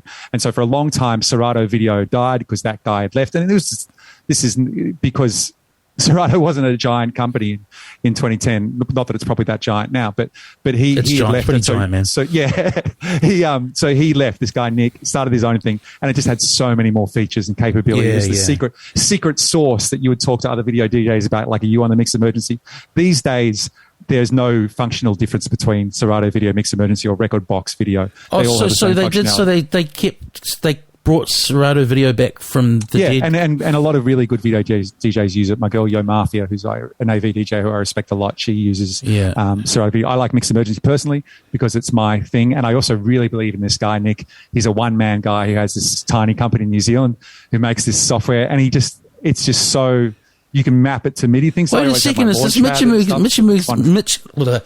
on, is this Mix Emergency guy a New Zealander as well? Yeah, Nick. Wow. He lives in I don't know. I've messaged him 1,000 times. Maybe I should get him on for you, Tom. Maybe I should do a really indulgent podcast just for that, because I know one person will really enjoy listening. I love that shit. And so the thing, this video software it's fundamentally made for hip hop DJs. Yeah. Is the main users for it. They're playing in a club in America, and they can have the music video appear on the thing. Yeah. And it's available to all DJs who use Serato. It's like a $50 thing. It's not that expensive, but the reason no one uses it is the sheer amount of work that it requires to make a good video set is just staggering. To cut videos for everything, so no one does it. So do you mean across all video software or on Mix Emergency compared to Serato Video? No, on all video DJs. There's a reason no one does it. Yeah. You've got to be different. You've got to stand out as a DJ, as a creative in any sphere. Oh, well, look, it's totally work for you, right? So the way I understood it, again, from the brief notes I took, is there was about a 2-year period where you were basically just really quickly on and kind of smashing it at fringe parties, right, all around Australia. But then you managed to broaden the festival circuit by getting on however it was written said more, I can't remember the word, but basically non-fringe festivals. So that's what I was saying earlier with it was the confluence. I think there 100% I might have just stayed in that fringe festival world. But I'm ambitious. I'm always looking for the next thing. Yeah. I'm not someone who deals with stasis very well. And so it would have. With the fringe festival, I mean, just out of interest on the financial side of things, if you just kept doing the fringe festival shows, were they enough to be that it was? Yeah, I was able to stop doing the sound stuff. So I stopped. Great. I quit my other job at the end of 2013. So there's quite a bit of overlap there. So 2012, I just did Edinburgh and Adelaide, and then I went back and mixed a TV show, did these other things. I was still doing tiny gigs at like FBI Social in Sydney. Were you with your wife back then? Yeah. So we've been together for a very long time. Right. So the question there is, like, young you didn't have a young family then based on the age you said. You weren't far off though. Was there a bit of nervousness in the talking about who? I'm going to quit. I'm going to quit my legit daytime job, and yeah.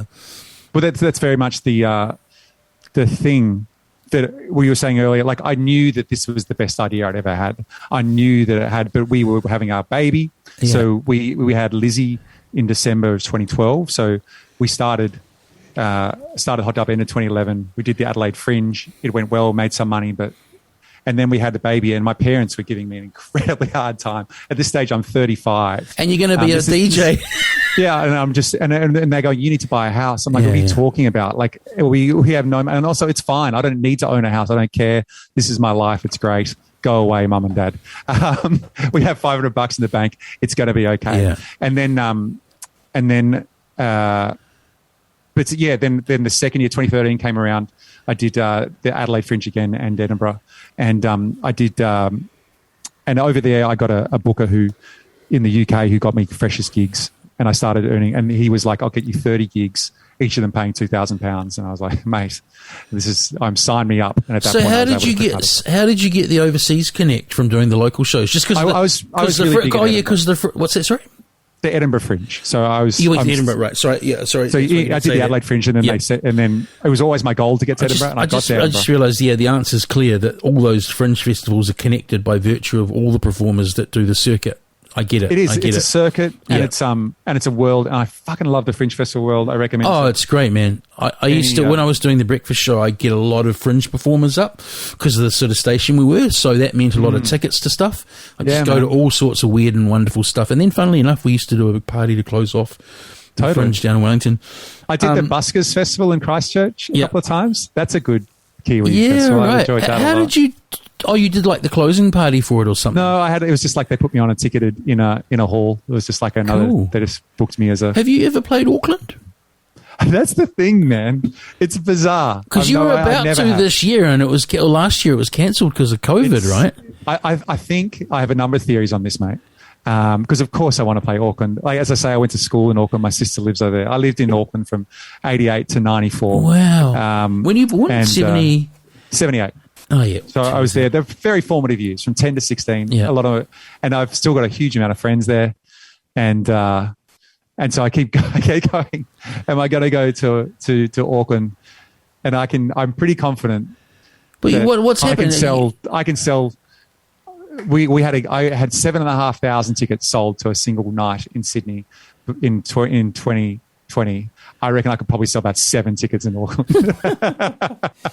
I just don't, it's like, but I've played down in. No, that's bullshit. With the right, I mean, you know all of this. Why am I telling you? It's just all of this. With the right publicists, they just got to get who you are and what you do out there. The Hot Dub is Hot Dub is about word of mouth and building things. It's very rare that I go to somewhere new and have success. It's about building up things and word of mouth. And also I think I have my brand has the word dub in it, my friend. And I think that New Zealanders think that's not choice. Okay, they think that I should be Salmonella Dub or Fat Freddy's Drop.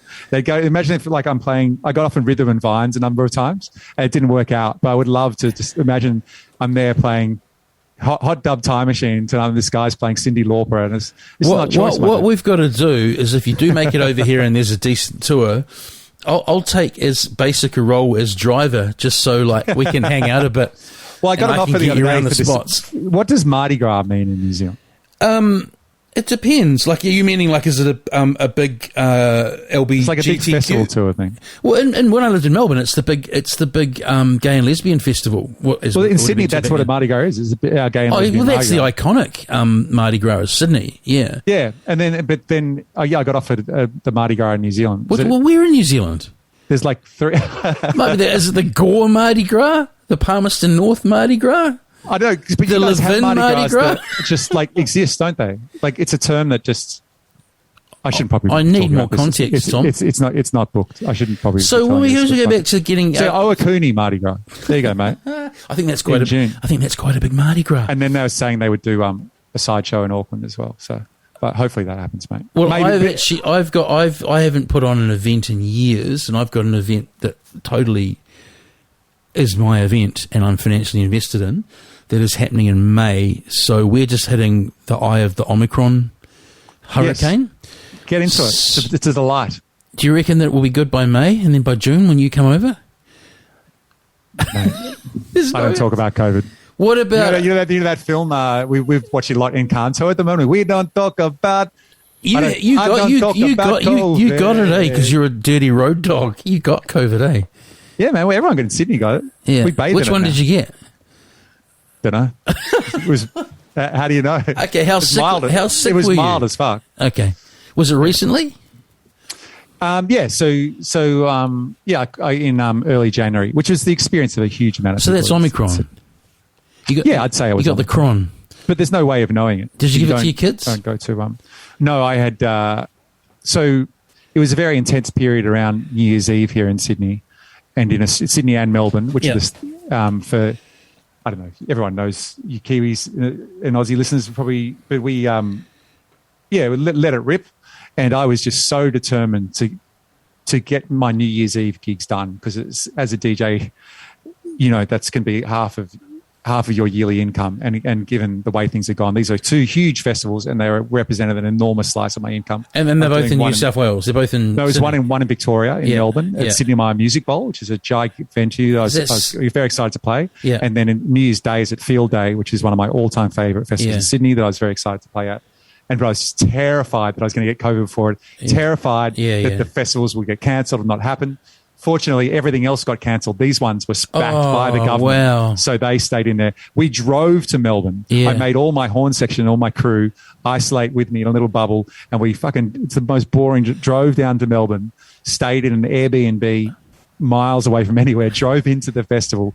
And I was just hazmat suits on until you get on stage. Wait, hang on. So all the footage I've watched of you, I haven't seen a horn section. This is big news. All right. Yeah, no, I've been working with musicians for a while. I got my... it's the thing with Hot Dub. Always, I'm trying to raise it up, and we're just all over the place. I love this. It's a sign of a good conversation. So, just segueing to something else, talking about copyright and rights and stuff. Before, I'll preface this by saying I really loved the film Hot Tub Time Machine. It gets hard to remember it with your thing. And then I read the reviews on Rotten Tomatoes, and I was like, well, sometimes you don't have to trust reviewers. I had some genuine belly laughs during that film. It's a delightful movie, dude. It's a delightful movie. It's a genre piece. It's a genre 80s thing. So have you had any heat from the Hot Tub Time Machine Of people? course not. No. And actually, when I played... Okay, enjoy this sentence, Lewis. When I played Coachella, they tweeted... The makers they were making the second movie. It was like 2014 that was coming out. And so they tweeted, everybody at Coachella should go see Hot Dub Time Machine. So, That's what I was getting back to, people having modern attitudes about copyright, or whatever you want to call it. How many people were at Coachella in front of you? Tens of thousands? No, mate, no. That's the thing. Actually, I watched the Coachella footage. Yeah, Coachella it was very fun. But you played at Coachella. It doesn't matter if you play in the fridge there. It's on my Wikipedia, mate. Yeah. It's on my fucking Wikipedia, yeah. Mate. But I had a residency at the Heineken House, which is like one of those sponsored bar things. So it's like 400 or 500 cap. But it was dope. It was. And I'm joking. I had a residency, so I was after A-Track one night. I think you're... Then I was after fucking... I think you're spoilt for crowd size. Like, it wasn't... I mean, it was a small crowd, but it was a full...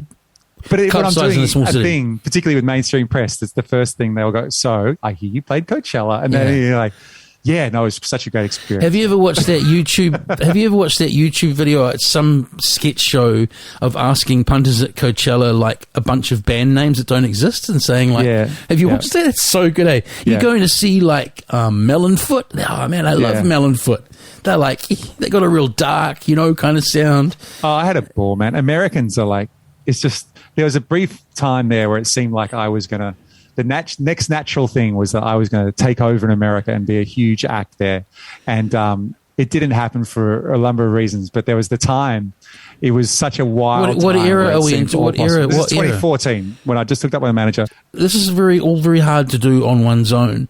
So I'm guessing you had a very connected and progressive manager to try and to get you into all these territories. Yeah, he's this guy who I owe so much to. We've since broken up. Yeah. And it's been somewhat messy, but he's a really important guy in my career. And his name is Chris Murray. So even then, it's complicated. Yeah. He was the guy who saw me at fringe festivals, and then he was like, he booked me at Falls Fest. He's a guy who had that much cachet at the time. His company used to manage Alice in Wonderland, who's absolutely one of our biggest DJs. That's who I was meaning before, the big female hard house DJ. Yeah, she's a trap.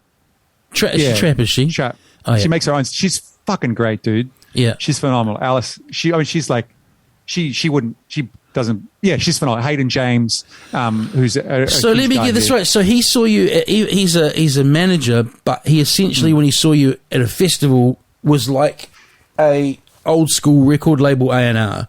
And came So to when you he saw backstage me- and said, I'm on the right, this is what happened, right? That's right, eh? Yeah. So Right? what happened? Yeah. I was playing in front of 40,000 people. That's amazing. Supporting Chaka Khan in the Sydney Domain. That's incredible. And Yeah. at that stage, I was managed by a comedy manager, the same guy who'd booked me at this thing. This guy is a comedian. So I was there. Murray from Flight of the Conchords. Exactly. No, he's really sharp. He's a really great Yeah. dude, but he manages comedians. He didn't know what to do with this DJ. So he would just book me at things. And it was the same thing with the comedian. You just send them off. Yeah. And so he booked me to support Chaka Khan in the Domain. This stuff all happened very quickly.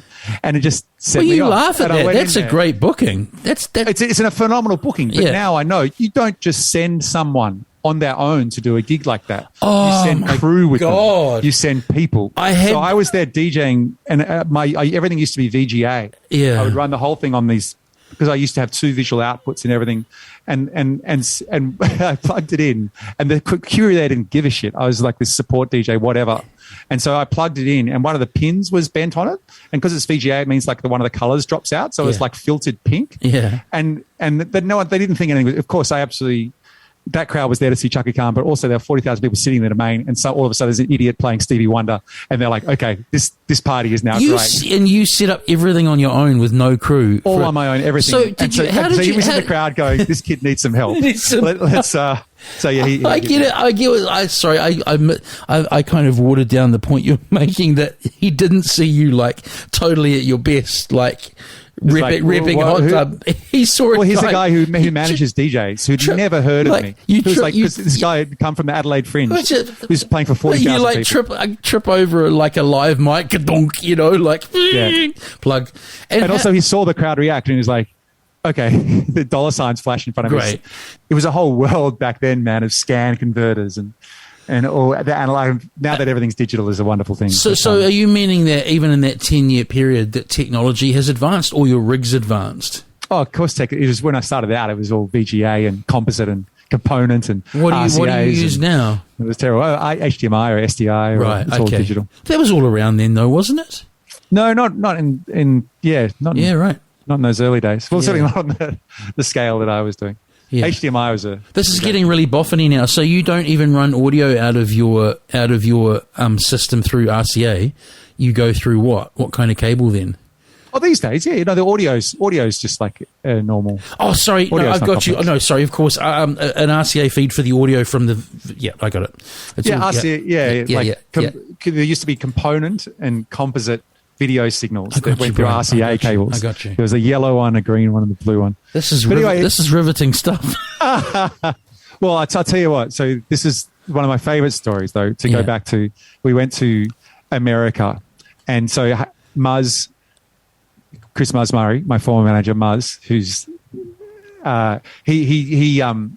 Scooter Braun, Justin Bieber's manager, was very interested in Alice in Wonderland. Yeah. Of course, because he could tell she was going to be a superstar, and he was right. And he wanted to not only get her off Muzz and stuff, he wanted to buy Muzz's entire company, this Falcona business, and he offered them a certain amount of millions of dollars, and they said no. However, in a big meeting they were having with Scooter Braun, Muzz was like, well, have you heard about this guy, Hot Dub Time Machine? And he like told him about my thing, and Scooter was like, oh, wow. Okay. And so then he got me onto Coachella. Scooter got me that gig. And then he got me a showcase in LA where I would play for Scooter and the whole of CAA, the biggest Yeah, I know agency in the CAA, world, yeah, and all these yeah. models and shit. Yeah. And, so And did it go well? That gig went well. And Scooter, it was a Monday night, and I'd flown over from another festival. It was a wild time of my life. Flown over that night, got there, did the thing. Muzz and I were driving in an open top fucking convertible, because that's the kind of guy, mad genius is like, of course, if we're going to go and do this, we're going to arrive in a convertible. If you want an American LA-based rep, he's got to be called Scooter, man. That's just great. You know, Scooter Braun's, it's a thing. He's a celebrity. Yeah. And he like, I did this showcase for him. It was great. At the end of it, he like came on stage and embraced me and was like, this is, I think we're going to be seeing a lot more of you, Tom. This is going to be the start of something incredible. And then the next day... Fuck, well, talk about cliche lines 101, yeah. Dude, and then the next day I went into CAA and we had the whole Entourage meeting. Yeah. Remember an Entourage? Yeah. We want your brand to be McDonald's, KFC, whatever. And like me and we hadn't slept. We'd partied the whole night before, of course. And we're sitting there in the CAA office going, yeah, that sounds great. If you could make us McDonald's, Mr. Braun and Mr. CAA. And then fucking... You know, it all kind of dwindled away. So that was the story you kind of alluded to before, but weren't going to get into, like how you nearly got big in the States. Yeah, so that was the peak. The Americans are incredibly good at saying, "Oh my God, we love hot dog. Look, you are going to make so much money, Tom. Oh my God." History tells us that in any form of music, that breaking North America is notoriously difficult for Australian and New Zealand artists, and I presume other artists from other parts of the world as well. You know, there's so many stories here of artists that got that close, and then they've forged a whole career, like, you know, maybe like Europe and Australasia, but they never quite crack North America. To me, it's like... Fat Freddy's are an example of that. To me, it's for my generation, all I know is electronic music people. I consider them my peers. And you can look at... it's very, very clear that people who move to America, you can't do the reason it fizzled away for me is I have a family and a whole life in Australia. Yeah. And I was going over there and spending 1 month in America. And they don't respect that. Why would they? They're like, you fade so quickly from their mind. Who was that DJ who came and smashed that thing? You know, we could just fucking book Diplo. And then, but the people who did move to America, for me, it's Alice in Wonderland. She moved there. Rufus, Flume. They all have enormous... Rufus Du Sol. Oh yeah. They all have massive careers in America. The people who didn't move there don't have those careers. Yeah, you've got to make that call, and it's hard and it's difficult. You don't need to do that. You're so hugely successful elsewhere. Yeah, well, I think I wouldn't have minded my Vegas residency, mate. Maybe I. Have you watched the Steve Aoki documentary? Yeah, love it. It's great, eh? Really interesting. Did you relate to the touring side of it? Like, I think the slog of it? Yeah, at times in my life. But you do discover that there are levels to this business, and I think it's if I'd had this success when I was 21, and if I was doing 300 gigs a year, you might be dead by now, mate. Exactly, but I don't. I became a professional DJ at the age of 35. I had a kid when I started. Yeah. And I did my most gigs in like 2014, and I think I probably did. I think I might have done 150, but in that year. But it's nowhere near that anymore. And were they all large scale shows? No, I was doing that was I would go to the UK and just tour colleges. Yeah, right. But like these days, my amount of gigs, it was always the thing that Muzz was very focused on too. And he's a real great strategist. This guy, like, if I'd done Hot Dub every Friday in a nightclub in Sydney, I wouldn't have had the career I did. But because I immediately went to the UK and worked over there, and I got a touring schedule over there, and I only perform in Adelaide once a year. So when I do, it's in front of 4,000 people. So how big are the shows in the UK? They're in the tens of thousands, aren't they? It was the problem with the UK is I haven't been there for a while. I'm really nervous that I think it was already falling away a bit. But my peak there was 2017 when I played Brixton Academy, and I had 5,000 people at Brixton Academy in London. Great. And I was mad because it can fit 7. I wasn't happy with that. Honestly, like I didn't. That's somewhere you and I never went. Iconic venue. That's great. And was there lots of expats there? Because you say you've got to build up a following. Totally. Well, I built a massive following in the UK just by hustling. Yeah. From Edinburgh, and then I had a whole history with London. I started there at a fringe festival there, and I didn't just go to Brixton. I worked it up from a small tent. So but I haven't played there in a while. I'm really. And then you played like on a more kind of, I guess, underground tip. You played Tomorrowland. How was that? Dude, it's so fun, Lewis. Yeah. And that's where really I want my career to go. It's in Belgium, is it? Yeah, Tomorrowland's like the biggest dance music festival in the world. What's the one in Croatia or near Croatia? Is a similar? Huh? That's Serbia and Exit Festival. No, there's another one as well. You want your career to go that way? What are you going to start playing a bit more? A bit. How are you going to? I was about to use the terrible word pivot. How are you going to? How are you going to point things in that direction? Well, I want to play more dance music, man, and I think I saw you saying that on a feed I watched. Yeah, I'm very focused on it. It was a thing that we were going to launch. It's one of those sliding doors things in 2020. In 2020, I was booked to do Tomorrowland again. Tomorrowland is just so fun, man. Playing those dance music festivals is. But do you think like I don't want to speak out of turn here. Do you think that you could keep playing to that size of crowd if the show changes that radically? Because, like I say, you are playing kind of upfront, well-known party music. So to shift, I think you can do that within dance music, and that's what I'm making. So this is my project for this year to make a hot dub rave. Great. And so it is. It's like 1990 to 2022, and so so it still works the same way. I get it. So you're not just kind of suddenly trying to be Danny Tenaglia. No, I'm trying to absolutely not. I'm trying to remember what makes me me, and what makes those things that have made me. So like, I think it's a real lesson for creative people to put boundaries on your creativity, like we were talking about earlier. It's like chronology, dance music. So instead of like, so we're talking fucking, I want to play Café Del Mar. I want to play Masters of Work. I want to play fucking Little Pills. I want to play fucking Levels. I want to play, I want to play fucking in Guru Josh. I want to, and come up with a way of presenting all that. But it's also, yeah. Look, I think for me, if I were you, the reason I feel I'd made it is that you have a neon sign behind you of your logo. I love neon, man. I love that. Where'd you get that made? He's turning it on. Someone hit me up on the Instagram. Oh, it's great. Oh, it's all the colours. It's LED. I can send you the link. It's LED, isn't it? Is it LED? Actually, it's LED. It's just like the people. Her company is called Ola Neon. Oh, you know what? You can send me the link because I'm doing this. She tried to give me a freebie, and I was like, "No, I will pay for it. It's not that expensive." I got a logo made for this podcasting event I was talking about, and it would look great in neon. Oh, add some zing to your Zoom call. That's very nice. This is feeling like a natural end to what's been. Oh, it's just been great seeing you, man, and it's been great. That as I said at the beginning, immediately we recalled our time we hung out with similar fondness because, as I say, it would have got awkward pretty quickly. If I was man, it's a delight. I'm glad we did this, dude. Yeah. But also, like, I know from my own brief dalliances in podcasting that it's just such a great way to connect with people again and have these kind of conversations that you don't normally have a proper chat, dude. So well, I like how podcasting is like. To me, it's like in this really attention sort of like everything is battling for attention these days, right? And I think we're all of the consensus that all of our attention spans have really shortened. But then paradoxically, this really long form audio only format has really grown at the same time. So I kind of see it as like the slow food movement of media, Totally. Because people are listening to like Rogan for 4 hours, Some people are washing up with this in one earbud right now. Someone will be on a treadmill right now, mate, making their life better. That's what it's all about. So I think we're going to see each other in person again one day, either when you come over here or if I can travel to Australia again. It's been great to make the connection again.